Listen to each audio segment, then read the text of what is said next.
Laguna tumatanggap ng parangal sa pagpapaunlad ng mga lokal na negosyo. Si Dom Guerra para sa detalye ng report. Kinilala ang panlalawigan ng Laguna bilang Outstanding Development Partner sa seremonya ng Presidential Awarding for Micro, Small, and Medium Enterprises and Development Partners. Ang programang Bridging Market and MSMEs, the impact of Likhang Laguna initiatives ng Laguna Economic Development and Investment Promotion Office ay sentro ng parangal na ito. Ayon kay Provincial Information Officer Christopher Sanji, ang pagkilalang ito ay magpapalakas sa reputasyon ng Laguna at magbubukas ng mas maraming oportunidad para sa mga lokal na negosyo.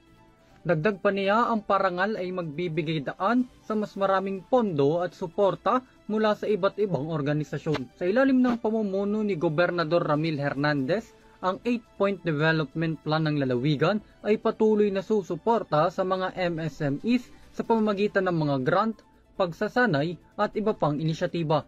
Layunin ng mga hakbang na ito na mapanatili ang paglago ng ekonomiya at magdala ng kaunlaran sa Laguna. Para sa EuroTV News, ako si Dom Guerra, sumasaludo sa bawat Pilipino.